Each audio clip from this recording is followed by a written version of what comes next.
efetuados, né? Aqui, pagamentos efetuados. Doações, vamos comentar, declaração de bens e direitos, e assim vai descendo. Ó, dívidas de R$11, espólio, para identificar, inventariante e tal. Essas são as fichas. Importações, sabe o que é isso? Quando você faz aqueles, por exemplo, a atividade rural, ou outras que são fora, você importa o ganho de capital, você importa o que você apurou num outro programa, é importações. E, por fim, essa aqui é verificar pendências, que é para ver se tem algum erro na declaração. E vai continuando, ó, aqui estão as fichas da atividade rural, ganho de capital, está vendo? E aqui está, para você poder imprimir declarações, aqui está esse menu, então ele é bem extenso e tem todas as opções. Esse mesmo menu é repetido aqui em cima também, se a pessoa quiser lá as fichas da declaração, aparece todas elas. Enfim. Então, nesse caso aqui, vamos, por exemplo, então, identificação do contribuinte, né? É a primeira tela. Só para observar que aqui a pessoa vai clicar aqui. Por quê? Essa é uma declaração de ajuste anual, original. A pessoa vai fazer a sua declaração, vai entregar. Se um dia ela quiser retificar a sua declaração, porque viu que teve um erro, por exemplo, o erro pode ser até assim, olha só, você esqueceu de pôr um recibo médico, você achou lá R$3.000, vale a pena eu colocar? Vai aumentar minha restituição, por exemplo, vai diminuir meu imposto a pagar, não é isso? Mesmo que aconteceu depois, né? Porque o que você pagou a mais, você pode até pedir de volta. Então a pessoa vai fazer uma declaração retificadora, ele vai clicar aqui, ó, tá vendo? Ó? Ela clica aqui, declaração retificadora. Daí, inclusive, ela vai pedir o recibo da última declaração que você entregou. É uma forma só de garantir que é uma retificadora daquela anterior. Mas, enfim, essa é a primeira ficha, né? Que a pessoa se identifica, profissão e tal. Dependentes. Olha lá, dependentes, eu pus que ele tinha um dependente, né? Você é obrigado a pôr, inclusive, o CPF. Ó, esse menininho aqui nasceu dia 1º de fevereiro de 2018. Ele já tem CPF. Tem que ter. Por quê? Com qualquer idade, para você ter um dependente ou alimentado, já tem que ter CPF a partir desse ano. No ano passado, era acima de 6 ou de 8 anos de idade. Agora já é com um dia de vida, já tem que ter. Enfim, os dependentes, nós temos vários... Aqui, ó. Então, por exemplo, aqui, se eu quiser pôr, só para ter uma ideia, rapidinho, novo. Se eu clicar aqui, eu pus o novo, né? Eu abro aqui, ó, eu tenho todas as opções aqui. Quem que pode ser dependente? Então...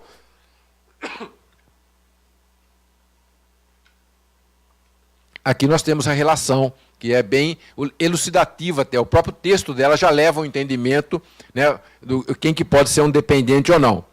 Alimentado, o único comentário que eu vou fazer do alimentado é que para você colocar alguém como alimentado, ex-esposa, filho, por exemplo, tem que ter o quê? Uma decisão judicial, né? No caso de filhos menores, por exemplo, né? Não tendo, pode ser também aquela passada em cartório também, pode ser também, tá certo? Mas no caso de ter a pensão para filhos menores, por exemplo, tem que ser determinada pelo juiz, não é aquela que a pessoa paga por liberalidade, essa não é dedutível, que a pessoa paga espontaneamente porque quer ajudar o filho, não, tem que ter uma determinação judicial para ele pagar. Aqui, rendimentos de pessoa jurídica, então aqui eu tenho que fechar aqui, ok. Tá. Então aqui, ó, rendimento de pessoa jurídica, é aquele exemplo que nós estávamos dando, né? Olha lá, que eu falei que a pessoa ganhou 85 mil, né? Teve uma fonte de 8.300. Eu já digitei aqui, tá? Outra coisa que ele tinha aqui também que nós falamos, o que era? Ele tinha o plano de saúde. Então vai estar aqui, em pagamentos efetuados. Aqui vai colocar todos os pagamentos que ele falou. Lá, eu já coloquei plano de saúde, olha lá, R$7.000. Aqui vai ter a relação, ó, vamos pôr um novo aqui, ó, novo. Aqui, se você clicar aqui, te abre todas as opções, né? Olha lá, instrução, terapeuta, fisioterapeuta, psicólogo, dentista, enfim, cada um vai ter o seu código, né? Pensão alimentícia. Aí são todas as deduções, a maioria delas são dedutíveis mesmo, né? Desses pagamentos efetuados. Algumas não são dedutíveis. Por isso que aqui chama pagamentos efetuados. Porque, às vezes, por exemplo, você fez um pagamento para um corretor de imóveis, por exemplo, né? Ou para um... Enfim, por exemplo, um corretor de imóveis. a venda de um imóvel, isso aí não entra aqui como dedução na declaração, tá? Pode até reduzir o seu ganho de capital, mas aqui não entra. Mas, enfim, deixa eu cancelar esse aqui agora. Ixi, cadê aqui? Desculpa aí. Opa! Aqui, né? Aqui. Esse mouse aqui é fogo, hein? Ah, esse aqui tá ligado? Ah, tá. Agora não tem mais desculpa do mouse, hein? É que tá a coluninha lá da direita não está aparecendo.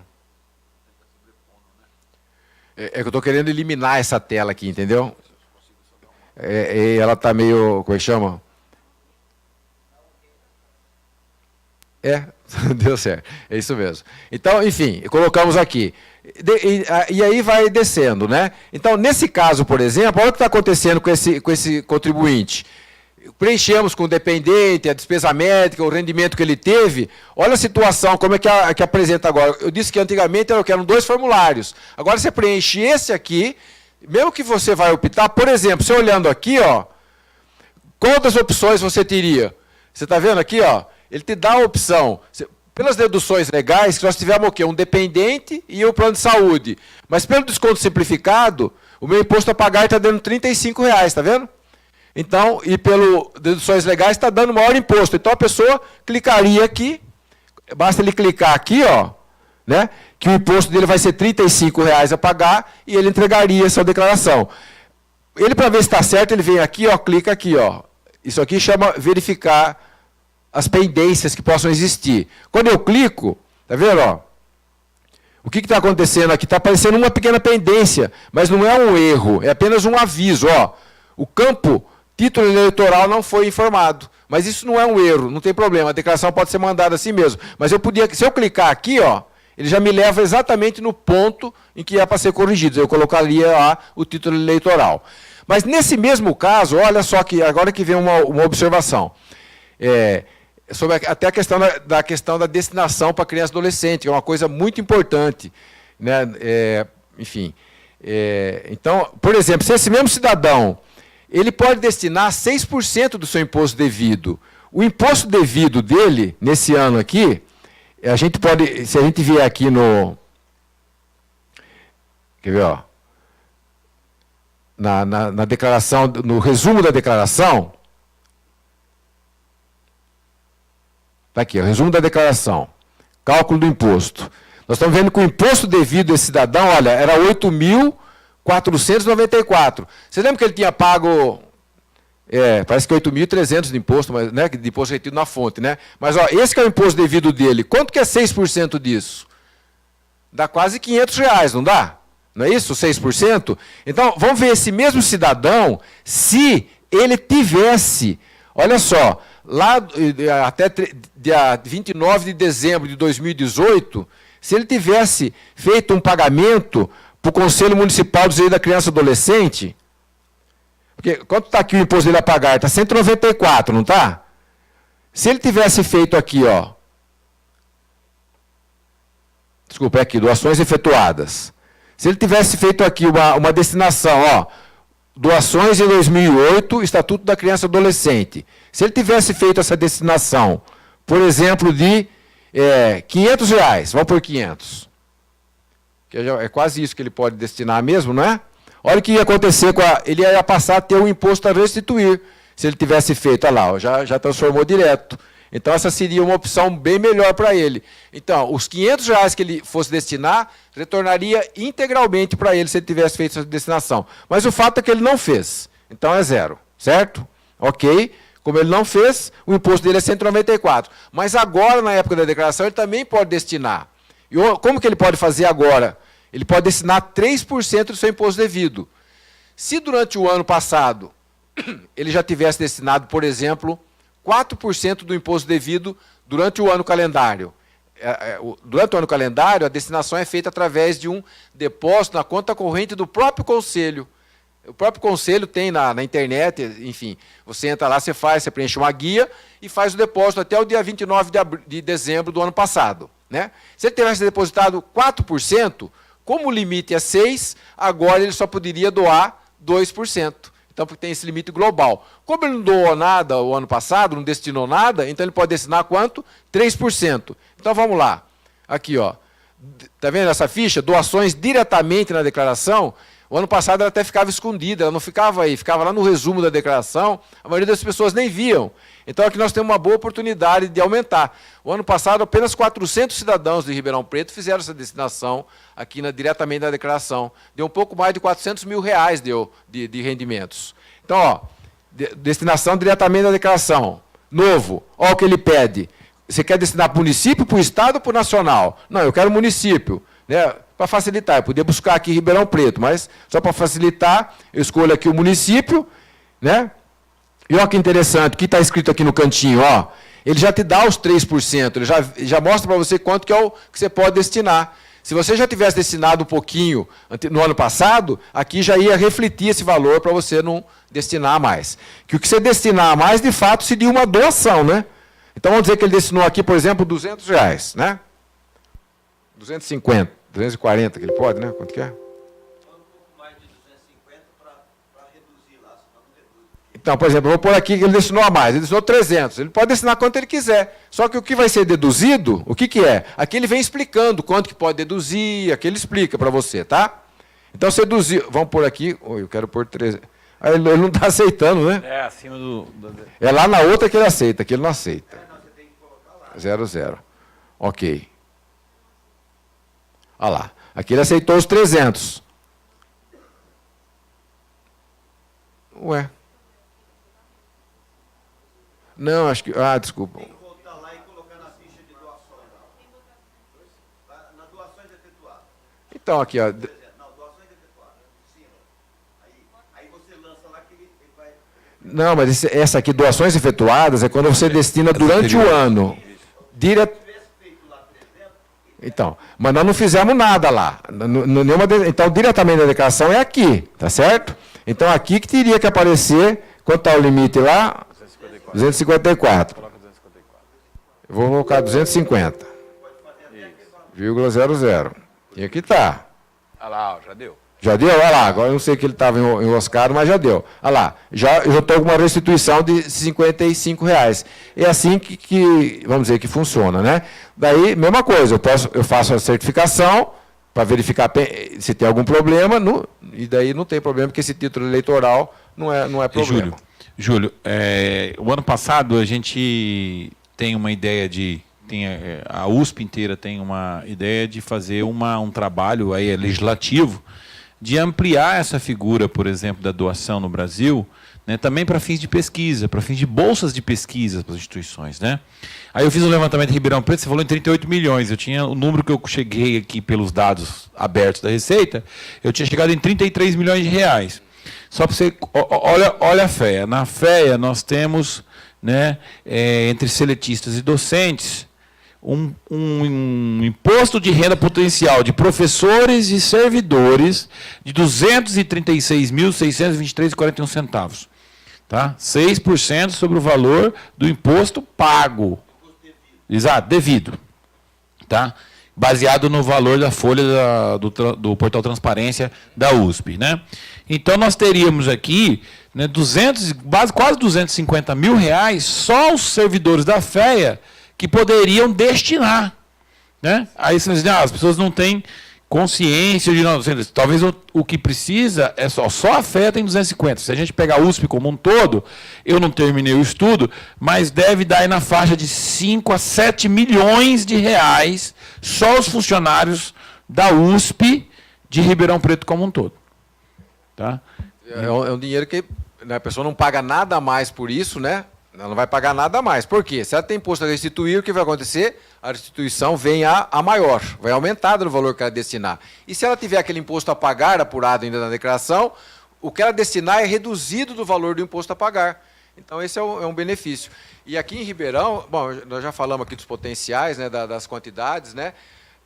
Embora Ribeirão tenha um índice de, não chega a 7% do potencial que a gente poderia estar destinando, não tem nenhum município no Brasil com potencial acima de 20 milhões de reais como o nosso, né, cidades acima de 400 mil habitantes, nenhum que tenha o índice de Ribeirão Preto. é o primeiro classificado no Brasil, sabia, João? Nós fizemos esse levantamento agora recentemente. Então, eu acho que uma coisa que é importante, às vezes, a gente dizer assim, destinar. O que nós estamos dizendo? Você está participando da alocação daquele imposto. Né? Dado que o imposto de renda da pessoa fica, uma parte vai ficar naturalmente ao município na transferência constitucional, né? Só que você está dizendo o seguinte, olha, dentro das instituições que eu acredito que faz um trabalho para criança e adolescente aqui, ou o idoso e etc., eu posso participar da alocação. Né? Quer dizer, é uma consciência de participar do processo de alocação dos recursos. Né? Então, eu acho que assim, e talvez tirar também um pouco daquela sombra, né, dizendo o seguinte, mas se eu doar eu caio na malha fina, né? Se eu doar eu pago mais imposto, acho que sempre tem um pouco dessa lenda urbana em si. Chama, né? DBF, a Declaração de Benefícios Fiscais, que os conselhos da criança e adolescente, o conselho de idosos, eles apresentam no mês de fevereiro para a Receita, com a relação do CPF, CNPJ e o valor destinado. Então ninguém mais fica na malha, isso já tem 10 anos, em função disso, né? Mas tem esse ranço ainda, né, pessoal? Será que eu vou cair na malha? A Receita vai ficar preocupada comigo, né? Mas não tem nada disso. Aquilo que você falou, o imposto de renda, ele volta para o município. Né? Do imposto que nós arrecadamos, 22,5% retorna para o município, fundo de participação dos municípios. 21,5% retorna para os estados. Só que desse 22,5% que retorna, vamos dizer, para Ribeirão, acaba vindo menos de 1%, é 0,5% mais ou menos desse total que vem para Ribeirão Preto. Essa é a participação do Ribeirão no Globo Total. Ao passo que, dessa forma, nós conseguimos trazer 6% para cá. Quer dizer, é um ganho espetacular, né, que nós temos que cada dia correr mais atrás. Aqui, então, praticamente, essa foi uma apresentação. Nós estamos abrindo aqui as partes principais da declaração e estamos à disposição para comentar. Poderíamos ainda, se fosse o caso, mas talvez possa ter coisa mais interessante, falar sobre quem está obrigado, por exemplo, a apresentar a declaração. Nós temos 7 situações, né, que obrigam a pessoa a apresentar a declaração. Mas, enfim, estamos à disposição. Alguém quer fazer alguma pergunta? Só levantar a mão. Quando o pessoal já está pensando, elaborando suas questões, que todo mundo sempre tem uma dúvida, né? Mas às vezes não quer falar, mas acho que é uma grande oportunidade da gente tirar aqui. Eu comecei a elaborar aqui coisas rápidas, que acho que serve como um checklist. Quais são os principais problemas que você tem observado, né, na realização da declaração? Quais são as principais ou dedutibilidades ou problemas que, de um certo modo, dão problemas ou as pessoas têm dúvidas hoje na sua experiência? Eu acho que o que dá mais as pessoas acabam caindo em malha é por omissão de rendimentos, né? E principalmente não é a pessoa querer, mas muitas vezes é por até desconhecer ou esquecer. São rendimentos, por exemplo, de dependentes. Isso é uma coisa muito comum a pessoa cair na malha por omissão do rendimento dependente. E aí vale uma grande observação. Nem sempre é interessante colocar a pessoa, um filho, como dependente. As pessoas automaticamente colocam. Mas, por exemplo, crianças que recebem pensão alimentícia, a mãe ou o pai, enfim, quem tiver com a guarda dessa criança, né, que está recebendo pensão alimentícia, tem que analisar se as deduções que ela está, as despesas dedutíveis, por exemplo, estou pagando 20 mil de escola, mas só pode deduzir 3.700, mais ou menos. Né?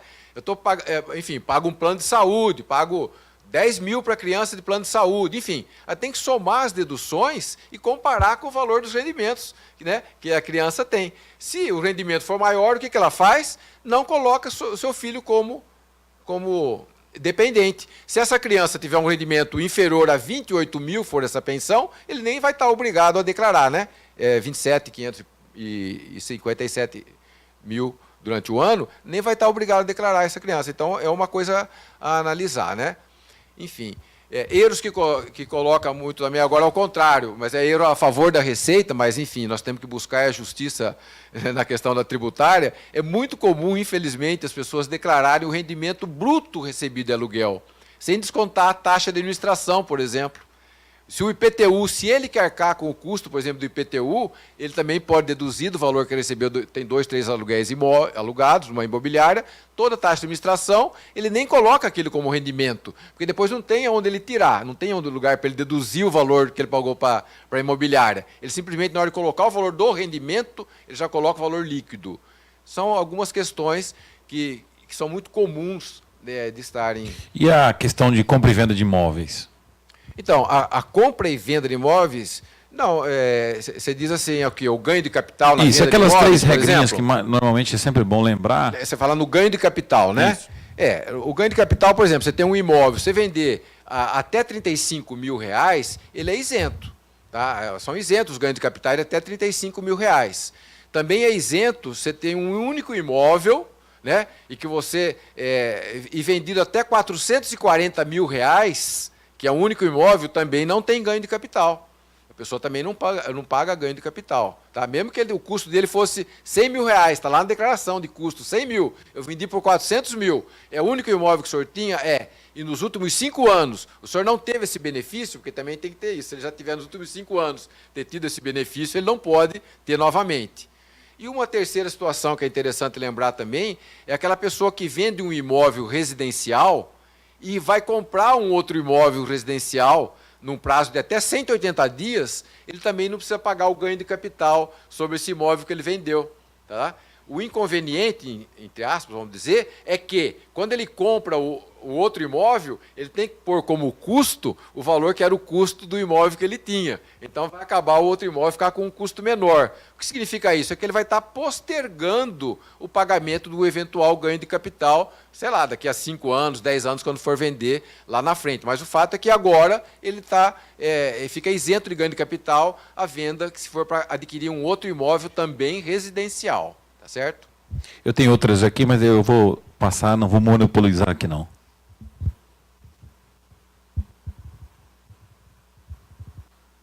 Eu gostaria de fazer uma pergunta sobre o PGBL, como o PGBL ele pode ser abatido do rendimento tributável até 12%. Eu gostaria de saber a sua opinião, se é vantajoso usar esse tipo de contribuição para pseudo-isenção previdência privada, não é? no PGBL. Tá. Basicamente, com nós P. temos os tipos, o PGBL, que é o plano de vida, né?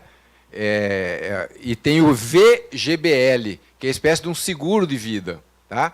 O PGBL, assim como o FAPI, que é o Fundo de Aposentadoria Programada Individual, as contribuições que você vai fazendo, que você teve o custo e vai pagando mensalmente, você pode deduzir na declaração de imposto de renda do PGBL e do FAPI. Essas duas, conforme você vai pagando, durante 2018 eu paguei mil por mês, então você pode deduzir 12 mil reais, desde que está limitado a 12% dos rendimentos que você teve. Então, uma pessoa que teve rendimentos de apenas, por exemplo, 90 mil reais, ela não vai conseguir deduzir os 12 mil, mesmo que ela tenha contribuído, mas vai poder deduzir os 11 mil reais, que é o 12% do rendimento.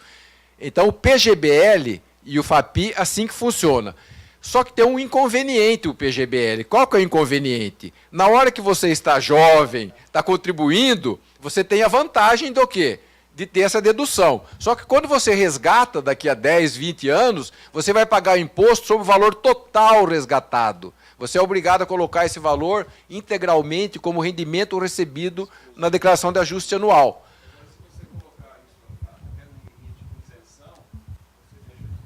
Não tem isenção. O que existe é uma alíquota zero para valores inferiores a 1.900 e pouco. Mas se você somar, quando você fizer essa retirada, ela entra junto, mesmo que se for o valor que for, vai entrar somando seus rendimentos. Não é que eu não sei dizer assim qual que é mais vantagem. A desvantagem que eu digo é essa: quando você no final for recebendo esse dinheiro, você vai pagando imposto sobre a totalidade dos valores recebidos. Existem também aquelas opções de já lá no começo optar por uma tributação exclusiva. Nós estamos falando no caso que não é. Já no caso da outra contribuição, que chama a VGBL, qual que é a diferença? Quando você faz a contribuição, você não pode deduzir na sua declaração. Tá certo? Só que ao passo, quando você resgata isso daqui a 10, 20 anos, quando você vai recebendo isso mensalmente, por exemplo, você só paga sobre o valor do rendimento. Então é só sobre, sei lá, 10% do valor que você resgatar. É só sobre o rendimento que é tributável. Não, o PGBL também te dá a opção de resgatar a qualquer tempo. Sim. Ele te dá uma opção. Aí ele tributa lá, né? É isso aí. Obrigado aí. Nada. Boa noite, Júlio. Você fez um comentário com relação aluguel da pessoa usando imobiliária e podendo abater o valor do IPTU caso fique com o contribuinte o encargo do IPTU. Se ele carcar com o ônus efetivamente, né? Ok. Mas se eu sou pessoa física e não uso imobiliária, eu posso utilizar desse mesmo mecanismo? Então, mas você vai abater do quê? Não uso imobiliária. Então, mas daí você não tem rendimento. Não, o rendimento do aluguel, mas eu não uso a imobiliária. Ah, sim. Isso Aí você arcou diretamente- com o custo do IPTU, você Isso. disse? Sim, eu sim. posso usar essa mesma Sim. situação? Com certeza. Joia. Obrigado. Que, Isso, aquele 6% que muitas vezes se cobra, né? 6 a 10% de comissão, né? porque aí a grande questão é que, como ele faz depósitos, imaginar que a situação na conta do contribuinte, e aí, ao final, ela vai ter que fazer esse controle até saber o valor do IPTU para poder abater lá. Né? A questão toda era do cruzamento, porque agora vai para o banco, tem a questão da financeira, né? E aí cruzar com informação, por exemplo, dependendo do valor do aluguel, mais de R$2.000, é um caso Não, hipotético. pode ser até que ao cruzar a informação você até cai na malha, mas daí você demonstra que você está correto. Felizmente não sou eu, mas é uma situação só. É. É que eu gostaria. A pergunta dele fez lembrar mais um detalhe interessante da questão de aluguéis, que é interessante observar. A pessoa que recebe um aluguel de pessoa física, ele vai declarar onde? Não tem uma ficha rendimentos recebidos de pessoa física? E uma coisa que milhares de pessoas aqui em Ribeirão Preto fazem e caem na malha, porque ele é através de uma imobiliária que ele recebe, o que ele faz? Ele coloca o CNPJ da imobiliária, entendeu? Ele coloca o CNPJ como se fosse recebido de uma pessoa jurídica. Ele faz isso. Está errado, a pessoa cai na malha. Depois ele vai lá e enfim, explica, né? E a gente corrige. Mas, enfim, ele não precisa ter todo esse trabalho. Ele tem que colocar, mesmo que tenha uma imobiliária interveniente aí, ele declara como rendimento recebido de pessoa física. Muitos não gostam de colocar, porque ele sabe que ele colocando, principalmente se o rendimento for superior a R$2.000 mensal, ele está sujeito a recolher o carnê-leão. Né? Então ele quer dar uma esquivada, né, que qualquer hora vai levar um tombo, porque se a Receita, qualquer hora ela pode, a qualquer momento, checar e pedir para essa pessoa recolher o carnê-leão desses rendimentos. Então o ideal é já ir fazendo o correto, coloca lá né, e recolhe o carnê-leão, que depois, na hora de apurar o imposto, você vai pagar a menor, né, o imposto que já recolheu antecipadamente através do carnê-leão. Por favor. Vamos pensar na evolução patrimonial, fazer a conta do caixa. O contribuinte, ele declara que ele recebeu 100 mil no ano. Não importa de onde veio, se é isento, se não é. Vamos fazer a conta de fluxo de caixa mesmo, final. O que faz sentido? Para ver quem que consegue sair da malha fina. Então ele recebeu 100 mil. Desses 100 mil, ele gastou 20 com despesas médicas, pagou 50 de pensão, e mais 30 de aluguéis para viver. Então, a gente está dizendo o seguinte, cara, ele tinha 100, ele gastou 100. Mas digamos que, hipoteticamente, ele consegue... Aí a Receita já pode falar assim, poxa, mas o cara só teve despesa médica, então ele não comeu, não teve supermercado, ele tem veículo. Então, assim, como que ele sobreviveu? E como que ele pagou dívida? Digamos assim, ele conseguiu pagar dívida, conseguiu viver, assim, a conta não fecha, pelo que ele está declarando. Aí se você descobre o seguinte, se você for chamado aqui na malha fina, ele apresenta um contrato, que ele diz o seguinte, olha, eu tinha uma prestação de um apartamento que eu tenho, enfim, que eu fiz um contrato de risco, se a pessoa está morando lá, está pagando a dívida que está no meu nome, então essa evolução, essa dívida que eu disse que eu paguei, não fui eu que paguei, foi outro. Mas esse é rendimento seu, então. Foi uma pessoa física. Mas você colocou isso como rendimento? Exatamente, a questão é um rendimento recebido de pessoa física.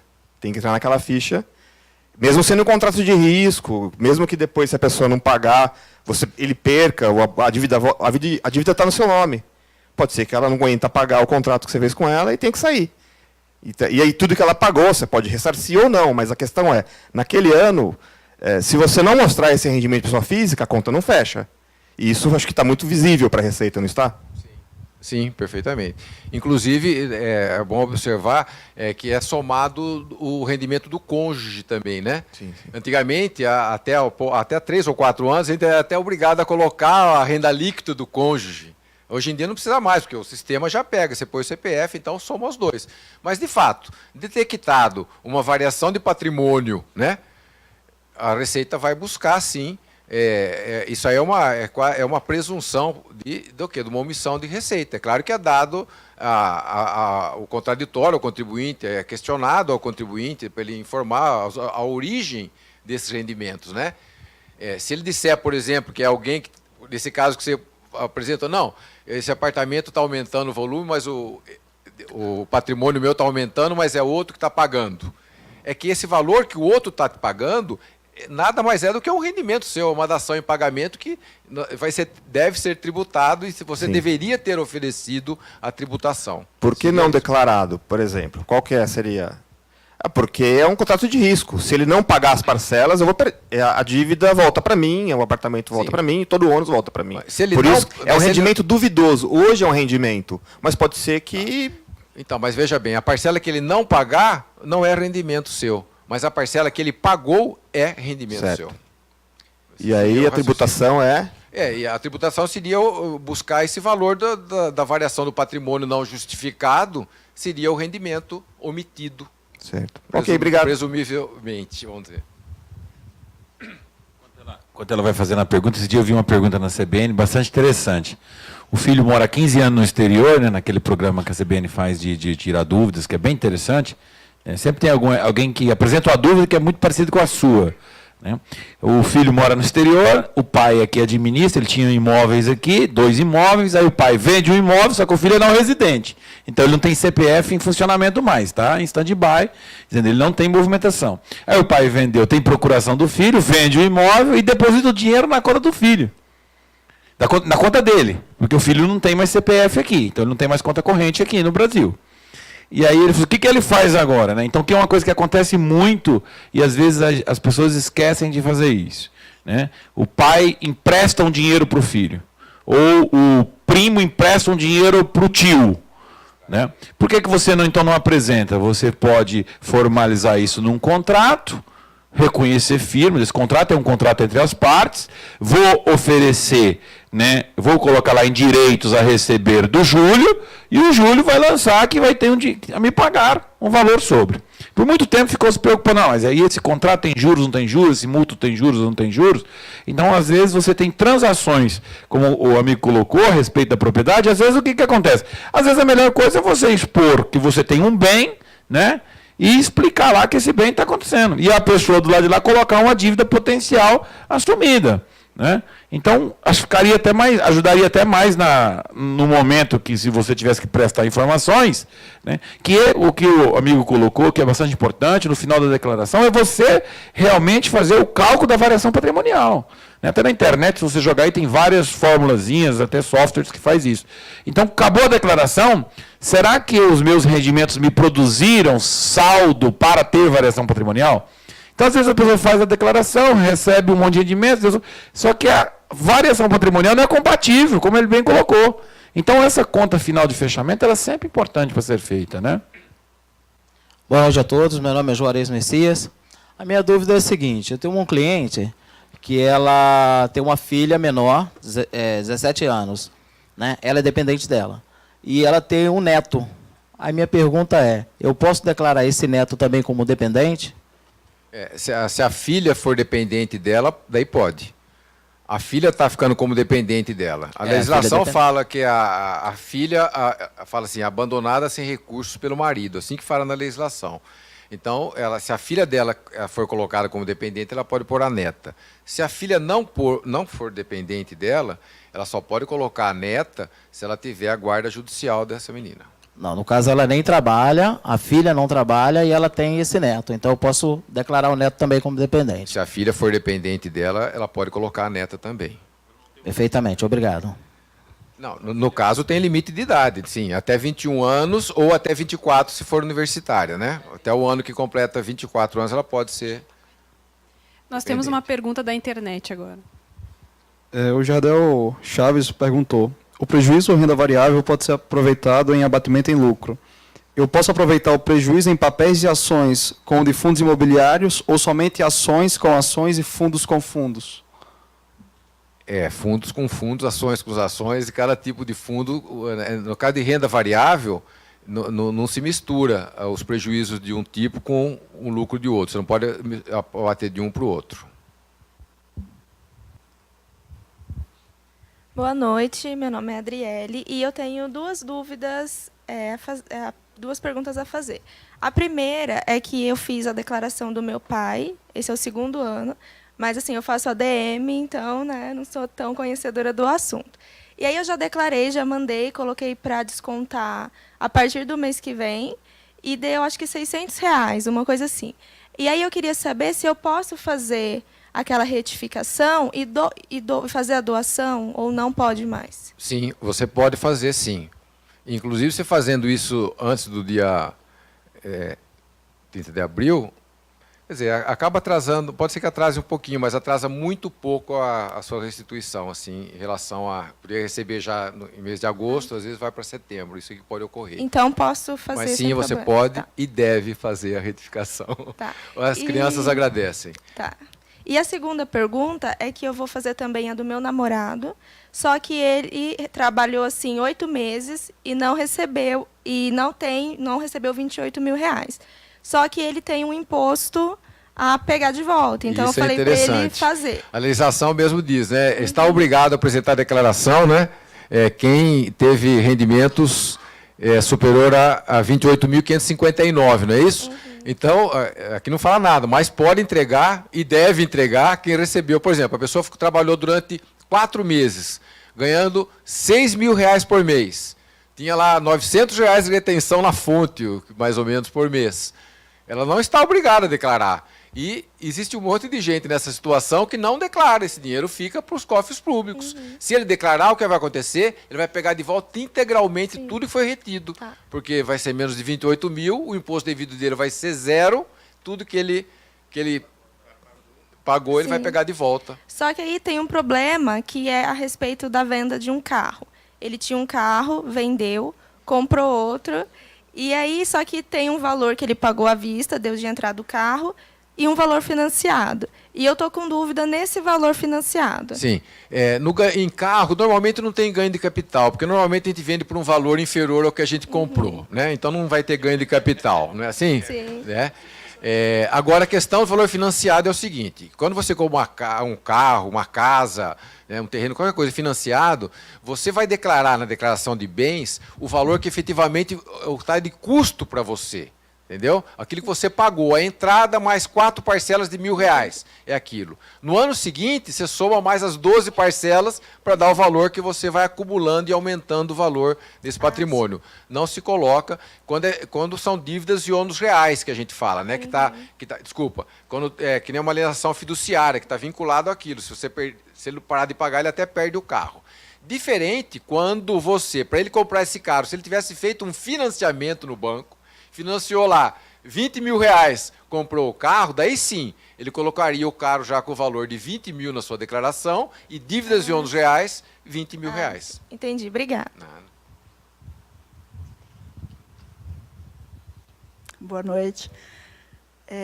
Eu tenho uma dúvida, se a pessoa comprar um terreno rural, uma chácara, e é só o terreno, ela comprou por um valor, e aí, com o tempo, ela começa a construir. Mas não é uma construtora, a família vai construindo. Esse imóvel ele vai ter uma valorização. Pelo que eu percebi, você tem que ter documentação, todo documentado, para você corrigir esse valor na declaração, porque, na ocasião da compra do terreno, foi registrado um valor. Hoje, o imóvel teve uma valorização.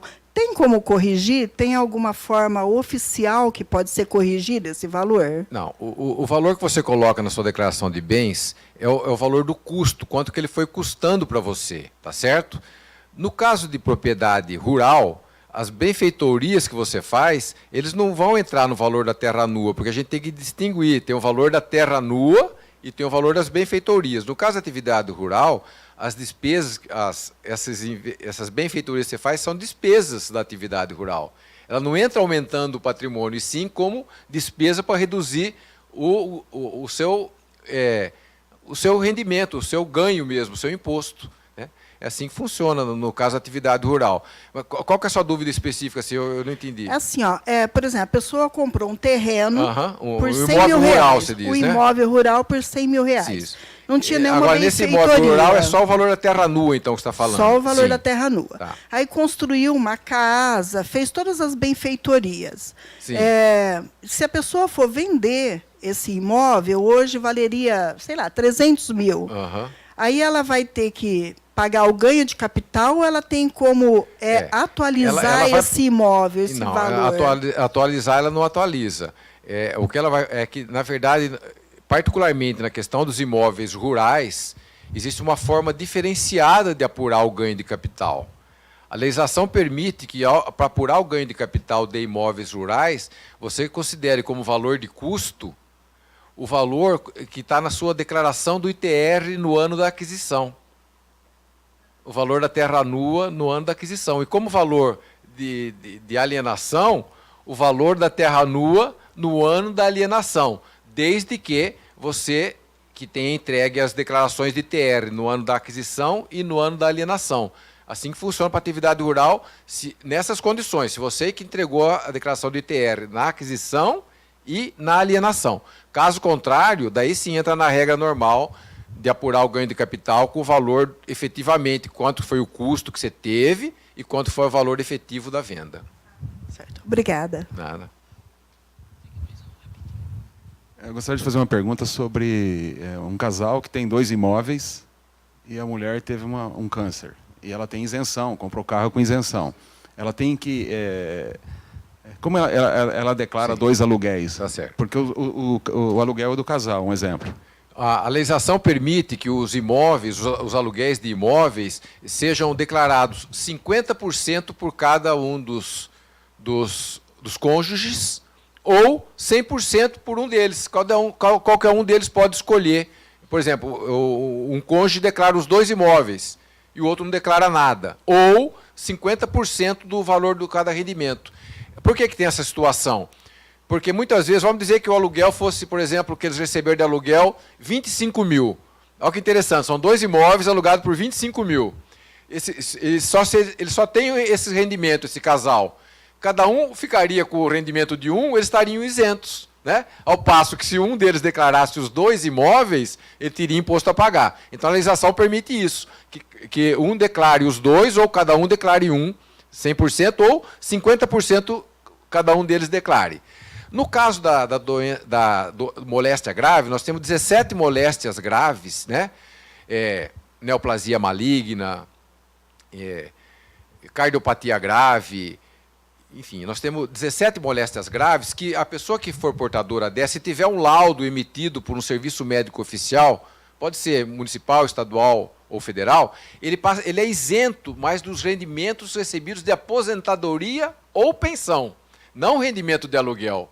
Essa moléstia grave não interfere nos rendimentos de aluguel, rendimentos do trabalho, não são isentos. Só são isentos os rendimentos recebidos de aposentadoria ou pensão pelo portador de moléstia grave. Vamos então para as últimas perguntas aqui.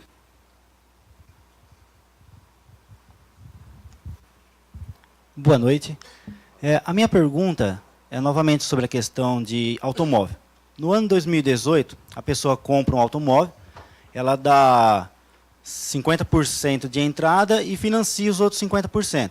Ao incluir no programa, como é que ela faz? Ela joga nos direitos e bens, o que deu de entrada mais o que pagou nas parcelas até dezembro, e joga em ônus o restante? Não.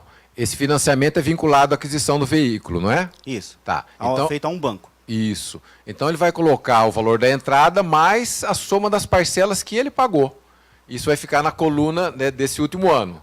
E só isso que ele coloca. Ele não vai colocar dívidas e ônus reais. Então entra em direitos e bens. Isso, em bens e direitos, exatamente. Entraria em dívidas e ônus reais se ele tivesse feito um financiamento para pagar esse imóvel. E daí sim que ele entraria, esse financiamento entraria em dívidas e ônus reais, só que o imóvel daí já entraria com o preço cheio lá na declaração. Entendi. Uma outra questãozinha é sobre a questão da pessoa pagar aluguel. Quando ela for colocar os pagamentos, ela não vai incluir o CNPJ da imobiliária, ela vai colocar o CPF do proprietário do imóvel, correto? Você está falando da declaração de quem recebe aluguel ou de quem... De quem paga. No quem paga o aluguel? Isso. Tá. Eu vou informar lá... Isso, pagamentos efetuados, né? Só que eu coloco o CPF da pessoa, não da imobiliária. Isso. Condomínios entra nisso também ou condomínios não é informado? Olha, na verdade é assim, a legislação obriga que sejam declarados pagamentos efetuados a qualquer pessoa física. É obrigado a declarar. Para a pessoa jurídica, é obrigado a declarar apenas aqueles pagamentos que seriam deduções. Então, pagamento para hospital, escola, enfim. O que é dedutível só que é obrigado a declarar para a pessoa jurídica. Para a pessoa física, se é obrigado pela legislação a declarar todos os pagamentos efetuados para a pessoa física. Inclusive, tem previsão até de multa se a pessoa não declarar. Obrigado. Boa noite, meu nome é Gustavo. Quando eu nasci, os meus pais fizeram uma doação de imóvel para mim e para os filhos que viessem a nascer do casal. Eu nunca declarei. E agora já ficamos mais velhos, daqui a pouco vamos vender. Então, como que seria feito a declaração desse imóvel? Porque, teoricamente, ainda não tem nem lançado o nome dos meus irmãos. Os seus pais destinaram para vocês integralmente a propriedade plena ou eles ficaram com a reserva de uso e fruto? Esse é o mais comum, né? Sim. Então, quem deve declarar esse imóvel é quem é o proprietário, no caso é você. Embora não tenha propriedade plena, então vocês, você tem irmãos. Sim. É vocês que deveriam estar declarando, por exemplo, 1/3 do imóvel tal, recebido em doação de meu pai em 1990 e tanto, conforme a escritura tal, passe a declarar a partir de agora. Coloque na sua declaração e você coloca esse valor desse imóvel nas duas colunas, o valor que foi. É assim que você vai fazer. O correto, o certinho, seria até você retificar as 5 últimas declarações para colocar esse valor, tá certo? Mas, outra coisa, esse imóvel ou suas propriedades, se forem inferiores a 300 mil, você estaria até, inclusive, sujeito até a uma penalidade pelo fato de não ter declarado, que estaria obrigado a declarar. Caso contrário, não tem problema nenhum. Basta você começar a declarar agora com esse histórico esclarecedor, né, dizendo, eu sou proprietário desde aquela data, recebi em doação dos meus pais e tal. Entendeu?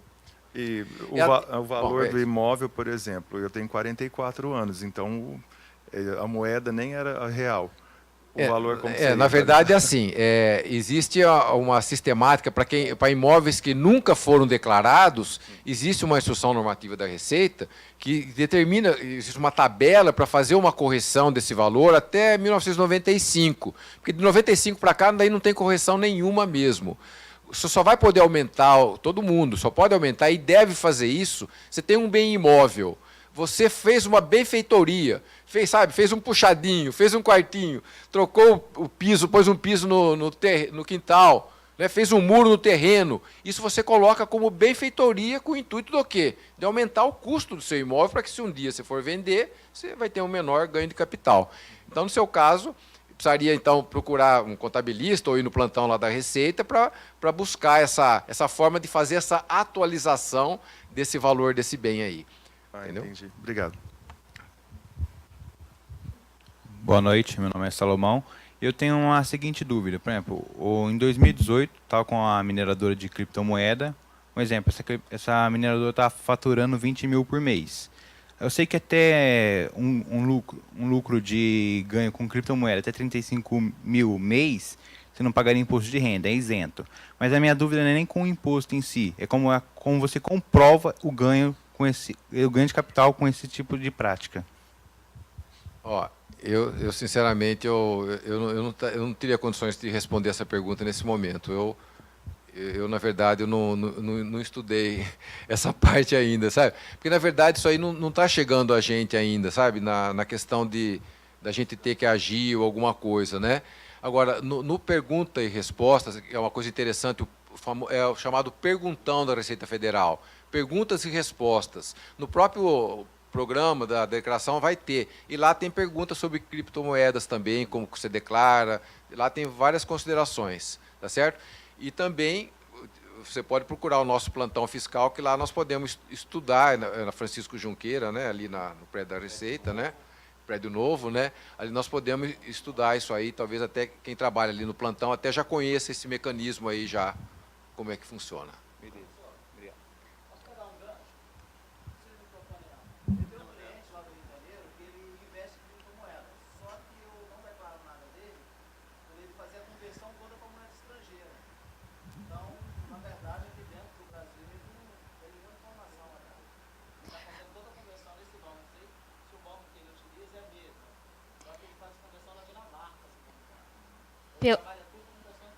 Pelo que eu pesquisei sobre criptomoedas e mineradoras,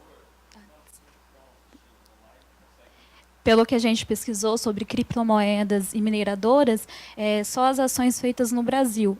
Quando entra a moeda do real que você tem que fazer o lançamento. Isso. Aí ele tem que fazer a informação no outro país. Só que enquanto você não tiver o ônus, né, o real, o dinheiro em espécie, não tem que se declarar. Porque geralmente tem uma corretora que faz isso e não tem uma legislação específica. Boa noite, né? Meu nome é Rose. Eu gostaria de saber, um cliente, ele tem rendimentos, trabalha em empresa, só que nesse termo ele foi demitido, recebeu o seguro, recebeu o FGTS, vai tudo ser declarado na rescisão. Porém, entretanto, no mesmo período que ele estava trabalhando registrado com a CLT, ele também fazia outros serviços eventuais. Só que um dia era para um, outro dia era para outro. No sistema da Receita, né, para fazer a declaração, ele tem que declarar ou um CNPJ ou um CPF. Neste caso, que ele trabalhava para um e para outro, como que eu faço essa declaração? Como que eu informo? No caso das pessoas jurídicas que ele recebeu, por exemplo, mesmo sem vínculo empregatício ou com vínculo empregatício, ele tem que colocar o CNPJ dessa empresa. Já no caso das pessoas físicas, não era o trabalho de atividade regulamentada, tipo médico, dentista, não era área de saúde. Não, na verdade, trabalhava de garçom, fazia. Por que eu bicos, pergunto né, isso? Porque no caso de pessoa física, a regra geral, você não vai identificar quem te pagou, sabe? Quem pagou o rendimento. Você coloca a soma dos rendimentos que você recebeu mês a mês. Assim que é a declaração dos rendimentos recebidos de pessoa física, a regra geral. Diferentemente, por exemplo, dos médicos, dentistas, na área de saúde em geral, o corretor de imóveis agora, que ele é obrigado mesmo recebendo de pessoa física, ele é obrigado a identificar o CPF de quem pagou para ele. Mas no caso geral não precisa. No caso geral não precisa, eu só vou Coloca informar só o o rendimento. total recebido mensalmente de pessoas físicas. Ah, certo. Aí não vai ter uma cobrança, não vai ser necessário colocar o CPF. Não tem. Ah, tá certo. Muito obrigada. Bom, pessoal, a gente já está no adiantado da hora aí, 9 horas, né? Eu sei que tem muitas perguntas a serem feitas, né? A gente não tem tempo, a declaração sempre gera dúvidas. Mas, como a professora Mauri comentou, a gente tem o NAF aqui, que vai começar a dar atendimento segunda-feira, né? Então, dúvidas, vocês podem entrar em contato com o pessoal do NAF. É importante dizer o seguinte, a relação aqui é um trabalho feito pelos alunos, com a nossa supervisão aqui, com o apoio da Receita Federal. A gente tem uma premissa em tributária, que é que dar aula de tributos é sempre um desafio, porque você tem que dar aula de todos os tributos, então você é um grande generalista tributário. No fundo, você sabe de tudo um pouquinho. Então, em tributo, a fala clássica da história. Sei que nada sei. Né? Então, assim, se não sabe, não sabe, é o que o Júlio colocou. Olha, é um assunto, né, moderno, novo, que de um certo modo não tem como ninguém segurar isso. Né? Então, para os casos de... Exatamente. Então, assim, a gente tem que ter sempre a humildade que sempre temos dúvidas e dúvidas e dúvidas. Né? Tributos todo ano é a mesma... A gente sempre tem muitas dúvidas. Né? E o importante é assim, as pessoas começarem a estudar. O pessoal, às vezes, recebe algumas perguntas, o pessoal diz assim, mas eu gostaria de começar a fazer minha declaração. Eu posso? Falei, claro que pode. Não existe. Para a Receita ela não quer, porque é mais um processamento que ela vai fazer, que ela vai pagar para a Serpro, né, um processamento. Para ela, não é o seguinte, se você não é obrigatório, por que você vai fazer? Mas se você quer, de um certo modo, ir organizando a sua vida patrimonial, não tem problema você fazê-lo. Né? A questão do... Desculpa, eu esqueci seu nome. É isso. Do Gustavo. Gustavo Pimenta. Isso. Né? Foi nosso aluno aqui. O Gustavo tem uma questão interessante sobre a questão das heranças. né? Até 3 anos atrás, as heranças eram informadas, e doações e heranças eram informadas, e não eram informadas aos fiscos estaduais. Tá? Então você doava em vida, ia fazendo as doações pequenininhas, distribuindo para a família, né? E aquilo basicamente ficava pendurado. Hoje, qualquer doação que é feita, porque a herança, você, para transferir a herança, você vai no cartório, no seu caso, se foi feito usufruto, foi feito no cartório, foi recolhido o tributo. Então, né, nesse processo, você vai ter que pegar a data do processo, porque senão o fisco vai querer entender aquilo como uma transferência nova em vida, uma doação. Então, o que acontecia? Você ia doando, né, que a doação precisava passar por cartório, simplesmente ia informando, e o fisco não informava os fiscos estaduais. O fisco federal não informava o fisco estadual. Hoje, a autuação já tem sido extremamente significativa. Em São Paulo já deu, acho que quase R$1 bilhão de tributo ITCMD. Tá? Então, é uma coisa para ficar atento. Doações na declaração, de certo modo, as informações já são compartilhadas.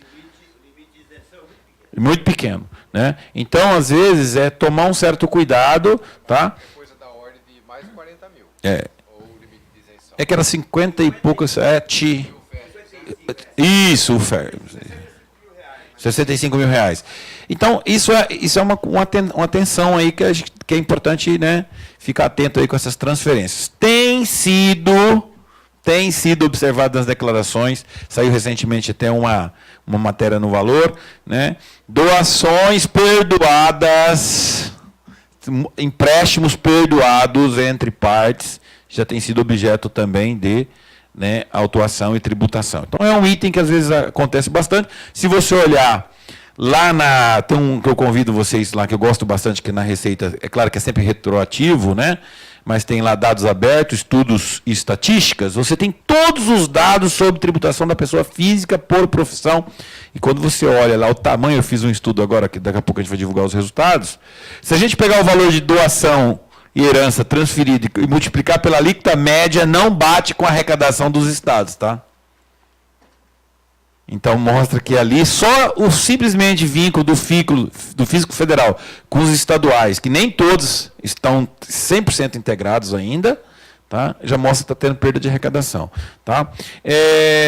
Eu queria que você falasse, por fim, né, das inovações. É só ficar atento a essas inovações novas, quando que vale, registro em cartório, número de matrícula, de bens, né? Algumas últimas inovações. Eu só vou relatar um fato aqui. 2 vezes eu caí na declaração na malha fina e fui descobrir que, na verdade, eu tinha recebido 57 ou 56 reais da Thomson Reuters, de um capítulo de um livro que eu tinha lá, que eles declararam, só que eles me mandaram. Se me mandaram o extrato, eu não informei, né?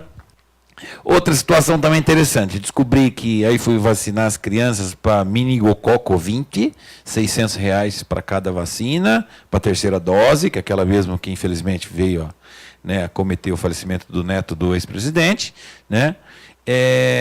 Aí o seguinte, né, vacina não é dedutível. Assim como qualquer medicamento. Tá? Então, assim, tinha um cuidado, a gente gasta, se você for vacinar seus filhos hoje com as vacinas de meningite, 4 casos em Ribeirão Preto, se eu não me engano, foi o médico que falou isso, né? Ela vai custar R$ 2.400 para 3 filhos, né? Então, olha aí, R$ 800 por filho. Às vezes, então, não é uma vacina compatível com a renda do brasileiro, né?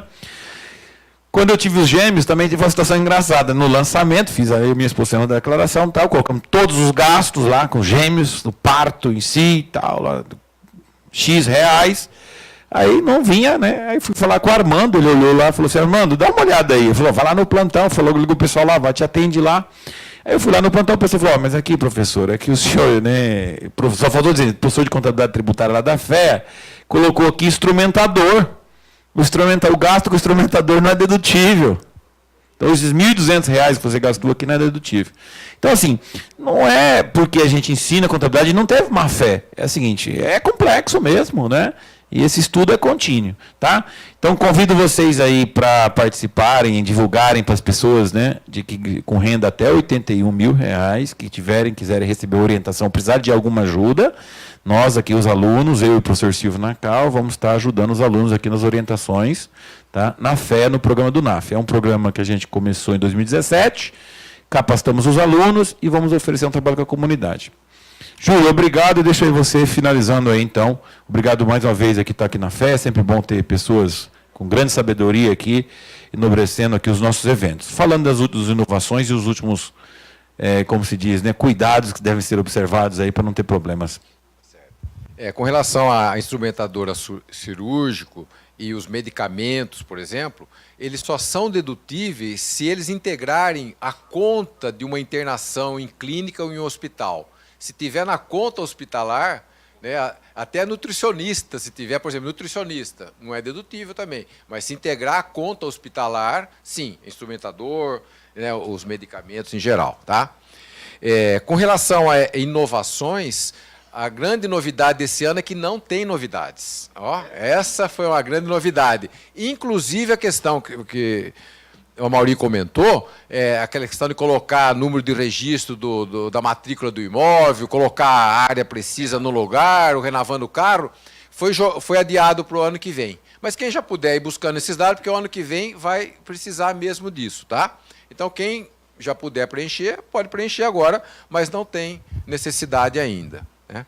Então, a grande dica é a pessoa não deixar para fazer a declaração na última hora e também durante o próprio ano, agora, nós estamos em março de 2019. Vamos já, de certa forma, pensar na declaração do ano que vem, isto é, deixa uma pastinha na sua casa, um cantinho, para colocando, né? Não, aquele software, até há 2 anos, existia um simulador que você já ia preenchendo durante o ano a sua declaração. Isso não existe mais. O que existe hoje, nós não tivemos tempo de comentar aqui, chama-se declaração pré-preenchida. É muito interessante essa declaração. Quem tem certificação digital, né, você entra lá no ECAC, que é o atendimento virtual da Receita, você consegue buscar a sua declaração pré-preenchida. Lá vai estar todas as fontes pagadoras que apresentaram DIRF, vão estar lá relacionadas, os planos de saúde, as imobiliárias que tiveram alguma coisa com você, vai estar tudo lá já colocado. É a declaração pré-preenchida, que ajuda muito já. E ela puxa também os dados da sua declaração anterior. Então, quando você faz a declaração pré-preenchida, você já ganha um tempão, já sai bem na frente aí com todos os dados já. É isso aí, pessoal. Agradecer a atenção de vocês, as perguntas foram muito interessantes, e obrigado. E estamos sempre à disposição. Particularmente na questão, vamos ressaltar novamente, que quem aqui entendeu como que faz essa destinação para criança e adolescente, e quem pode destinar, vamos disseminar isso aí para todo mundo. Nós temos 22 mil cidadãos de Ribeirão Preto, e infelizmente apenas 700 têm feito essa destinação. Né? Desses 38 milhões que nós podemos pegar, estamos pegando 2 milhões e 500 só. Né? E tem muita criança e idosos, porque isso também vale para os Conselho Municipal dos Idosos. Tem uma notícia boa até. No ano que vem, na declaração do ano que vem, essa mesma destinação que nós fazemos diretamente na declaração para criança e adolescente, vai poder ser feita para o Conselho Municipal dos Idosos. Hoje não pode. Para o idoso é só durante o ano que você pode destinando, mas no ano que vem também vai poder ser feita diretamente na declaração. Pessoal, muito obrigado pela atenção aí. Pessoal, eu agradeço, então, a presença de todos. Eu convido a nossa coordenadora geral, a Júlia, para fazer a entrega da menção honrosa acadêmica aqui para o Júlio e para o professor Amauri. E a gente gostaria também de convidar vocês para o próximo Diálogos, no mês que vem, que a gente vai falar sobre criptomoedas, não é? Então, foi comentado, vai ter contabilidade, né, das novas moedas com o professor Nacal e o professor Botelho. Então, vocês já ficam convidados. Vai ser na última quinta-feira do mês que vem. Ok? Então, Júlia, por favor, entregue para...